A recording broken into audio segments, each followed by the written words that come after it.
तुम्हारे दूसरे प्रश्न का उत्तर। क्या दूसरा प्रश्न था? किम आश्चर्य, क्या?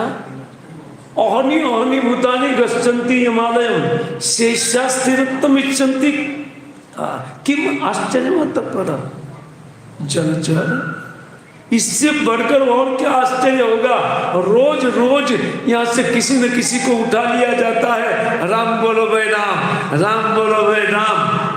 लेकिन जो बचा है वो सोचता है कि मैं मरने वाला। इसको बोलते हैं आश्चर्य। इससे बढ़कर क्या आश्चर्य है ना? अपनी मृत्यु का विचार कोई भी नहीं करता है। और जब मृत्यु के विषय में होता, अरे महाराज जीवन के विषय में होता, मृत्यु तो अभी दूर है ना, अभी क्यों सोचते हैं मृत्यु के विषय में? अभी दूर है ना। इससे बढ़कर आश्चर्य क्या है? अहनि अहनि भूतानि, रोज दिनानुदिन लोग जाते हैं और हम लोग देखते हैं, फिर भी हम सोचते हैं वो तो मर गया, बाकी मैं खींच लूंगा। कितना खींचोगे? एक बार लोमस ऋषि को एक लड़के ने पूछा, अब महाराज आप घर क्यों नहीं बना लेते हैं? बोला थोड़ा जीना और घर क्या बनाना, घर के पचड़े में कौन पड़ेगा, बनाओ ये वो। लेकिन थोड़ा जीना, हमारे तो दादा परदादा ये बोल के जा रहे हैं कि भाई ये जो साधु है वो तो बहुत काल से जी रहा है, तो वास्तव में आपका आयु कितना हुआ? बोले वो फूटा हुआ तुम्बा है, उसमें देखो कितना रंगता है। बोले इसमें 10, 15, 20 लगभग काला है और लगभग 32, 33 पड़ा हुआ है रंगता, उसमें बाकी का सफेद है। तो बोले जब एक रामावतार बीतता है तब मेरा एक रंगता तोड़ करके मैं डालता हूँ। वो घर की पंचायत में कौन बेटा भजन करो और छूटो यहाँ से। और हम लोग तो कितना फिक्र करते हैं घर बनाने में, यह करने में, वह करने में, नाना प्रकार का। आश्चर्य ये है कि व्यक्ति अपने मृत्यु के विषय में सोच ही नहीं रहा और यहाँ स्थायी व्यवस्था कर रहे हैं। इससे बढ़कर आश्चर्य क्या है? ना आपको पूछे क्या आश्चर्य? हमारा चीन की दीवार, इंडिया के ताजमहल नहीं, ये आश्चर्य है। रोज मर रहे हैं। एक बार मैं किस्मू था, पढ़ने की बात है, तो वहाँ के प्रेसिडेंट का पिताजी का डेथ हो गया, तो हम लोग कीर्तन करते हुए उनको छोड़ने जा रहे थे। कीर्तन चल रहा था और जब स्मशान पहुँचे, बहुत बड़े आदमी हैं, उनका बहुत बड़ा फैक्ट्री है। हाँ, तो वो इनके बहुत दूसरे सिटी से लोग आ गए थे, तो सब ज्वाइंट हो गए थे। तो वो पुंडरीक प्रभु हमको बोले गुड़ाकेश प्रभु आपके पास 2 मिनट है और आप 2 मिनट में कुछ बोलना है। तो उन्होंने खड़े होकर बोला, बोले ये गुड़ाकेश प्रभु है, इस्कॉन मंदिर से है और भक्त है, वो आपको 2 मिनट कुछ बोलेंगे। मैं बोला 2 मिनट में मैं क्या बोल लूँगा? तो मैं हरे कृष्ण मंत्र बुलाया। 1 मिनट तो इसमें चली गई है ना, 1 मिनट बाकी बचा था। तो मैंने कहा देखो हम लोग आ रहे थे, सब लोग कीर्तन करते थे, एक व्यक्ति कीर्तन, कौन? ब्रजलाल स्वामी, वो कीर्तन नहीं करते थे। हम लोग उनके लिए कीर्तन, बोला हम उनके लिए कीर्तन करते थे। मैं बोला आपके लिए कोई कीर्तन नहीं करे, उससे पहले आप कीर्तन करो हरे कृष्ण। मैं बोला हरि बोल प्रभु जी। हाँ बोलो बढ़िया। हाँ, वो मोबाइल देखते थे, सब लोग जेब में डाल दिया खटाक से, है ना। हाँ, अपने मृत्यु स्मशान में भी मोबाइल भाव निकाल रहे, तेरा भाव क्या है ये नहीं ना, तुम्हारा कोई भाव ताल नहीं। इनके पिताजी का ही बात, एक दिन मैं उनके घर में गया तो सोफे पर बैठे थे, मैं तो उनके टेलीविजन बगल में दरवाजे के, और ब्रजलाल जी वो सोफे के ऊपर बैठ करके हंस रहे थे। लगभग 90 साल के। अरे बाबा, हमने बोला पता नहीं क्या असर है। तो मैं क्या, अरे प्रभु जी क्या बस है? बोले सिक्सर मारा, सिक्सर। बोला आपका लग चुका है, बाउंड्री बार है, दूसरा लग चुका है सिक्सर।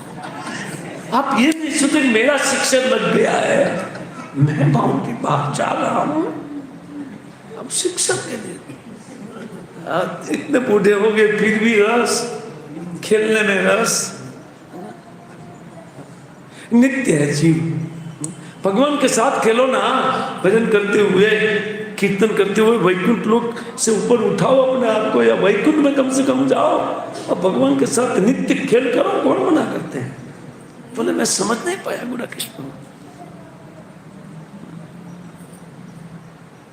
तो पुण्य प्रभु जी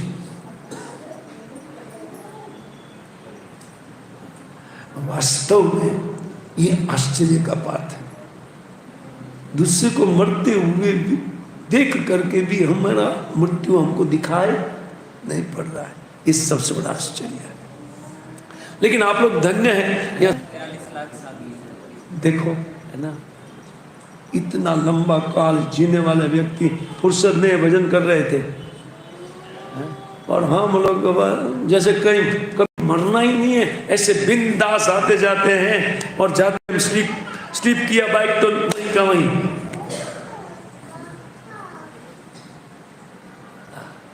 एक बाइक वाला जा रहा था मेरे सामने, एक्सीडेंट हुआ ना, वो सिगरेट का चस्का लेते हुए जा रहा था, सिगरेट जल रही थी, वो बुझ गया। सिगरेट जल गया, लो ये सिगरेट चालू है और ये बुझ गया।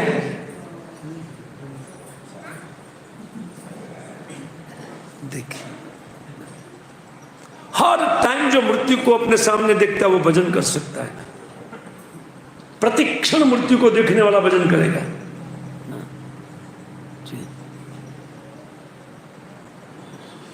और नहीं तो फिर आश्चर्य वाले में नाम चला जाएगा। युधिष्ठिर महाराज बोले आश्चर्य, ओ यक्ष ने ताली पीटा, वाह महाराज वाह, आज तक कैसा कोई जवाब नहीं दिया। बोले तीसरे का सुनो, का पंथा, इससे बाहर निकलने का मार्ग क्या है?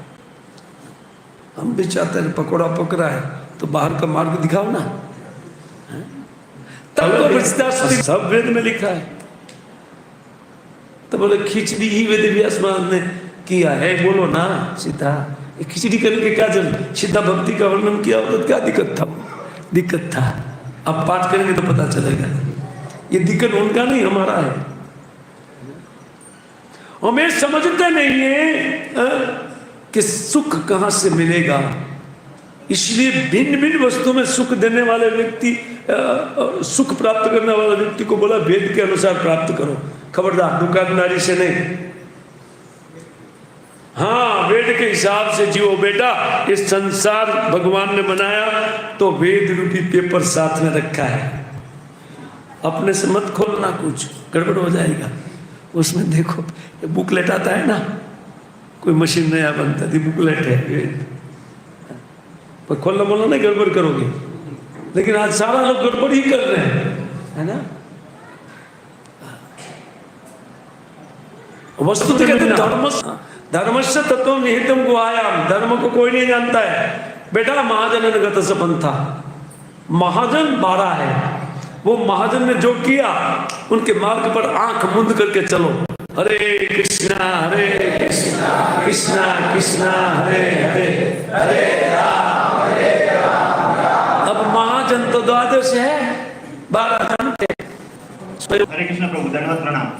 जैसे आपने बताया कि भाग्य में लिखा है वही मिलेगा, लेकिन अगर मेरे भाग्य में दुखी लिखा है और मुझे उसको सुख में परिवर्तन करना है तो मुझे क्या करना चाहिए? हरे कृष्णा कृष्णा कृष्णा हरे हरे, हरे राम राम राम। एकमात्र भक्ति है जो आपको नसीब को पलट करके दे सकती है, कोई चांस नहीं है। ब्रह्म प्राप्ति जिन्होंने कर लिया है, ब्रह्म भूत प्रसन्न आत्मा न सोचती न कांखती, उनको भी वर्तमान में चढ़ा हुआ कर्म को भोग करना पड़ता है, लेकिन भगवान का भोग भक्त उनको भोगता नहीं है, भोगने से पहले काट देता है। इसलिए बच्चों को सिखाना चाहिए, अगर टर्न खराब न आ जाए, पाठ उतना घर में पढ़ाना चाहिए कि वो भक्त बन जाए, अपने आप भोगे बगैर काट लेगा, है ना। ठीक है, और कोई जिज्ञासा? और शास्त्र में उतना विश्वास हमारे पास नहीं है। श्रद्धा शब्द शास्त्रे कहे सुदृढ़ निश्चय, जीव गोस्वामी बात कहते हैं। श्रद्धा उनको बोलते हैं कि शास्त्र जो भी मेरे लिए बोल रहे हैं वो ठीक है। ऐसे दृढ़ श्रद्धा वाले लोग ये कर सकते हैं, है ना। लेकिन सबसे बड़ा रुपया हमारा तो यही है ना, महिमा रुपये की है, इसलिए उनके पीछे दौड़ रहे हैं। और इधर तो हवा है, मिलेगा कि नहीं मिलेगा। हरे कृष्ण वाले सिखा दिए, हरे कृष्ण बोलो, हरे कृष्ण बोलो, लेकिन कुछ हो तो नहीं रहा है। आप नहीं देखते, एक नाम लेने वाले व्यक्ति, नाम की महिमा सुनो आप, है? जब कोई ऐसा विचार करेगा, पहली बार प्रवचन में आएगा, अरे नाम की इतनी महिमा है, कल से मैं नाम लेना प्रारंभ करूंगा। ऊपर के लोक में जो घटना होती है उनका शास्त्र में वर्णन है। सबसे पहले यमलोक में चित्रगुप्त जी कांपने लगते हैं, बोले कल से लेने वाला है? वो यमराज जी को फोन करके पूछते हैं, ये मोबाइल आज का नहीं है, वो तो खोजा गया, देवलोक में मोबाइल सब कुछ है। तो फोन, अरे महाराज ये तो नाम के लेने के लिए संकल्प कर लिया है, कल से मैं चालू करूंगा। किया नहीं है अभी, कल करेंगे। तो बोलते जल्दी जल्दी जल्दी पोतो उसको, उनके कर्मों को जो है ना, उनके ऊपर एक काला साइन मार दो, क्योंकि कल से नाम लेगा। ऊपर इसके ऊपर क्या चीज होता है, ब्रह्मा जी झटपट प्लेट तैयार करने लगते हैं, बोलते इसको आरती करके बाद में वैकुंठ भेजूंगा, क्योंकि ब्रह्मा का समय वो बहुत स्लो है, यहाँ फास्ट चलता है ना। बोले तो कल निर्णय किया, तो कल तो ब्रह्मा जी लोग कल से चालू करो, जल्दी प्लेट लगाओ, क्योंकि तब तो खट से मर जाएगा, तब पूजा करके आरती करके वैकुंठ भेजेंगे। ये महिमा नाम का है। तो जिनकी जिसकी जितनी महिमा होती है ना, वही उनको समझता है ना। और महिमा के कारण एक का चित्त में एक भौतिकता में लिख लीजिए उदाहरण, किसी का चित्त धन के लिए तड़प रहा है, किसी का चित्त स्त्री के लिए, किसी का चित्त कुछ यश के लिए, है ना। तो इनकी महिमा है तो वो इसके लिए प्रयत्न करता है ना। हमारे चित्त में महिमा चढ़ाइए भक्ति का, है ना, तब वो होगी। ठीक है। और आपने बोला इतना नाम कैसे कर लेते हैं? करने से हो जाता है, वो तो करने से ही होता है, नहीं करने से नहीं होगा। तो आप नहीं करते इसलिए नहीं होता है, करने से हो जाएगा। नहीं करना। ठीक है।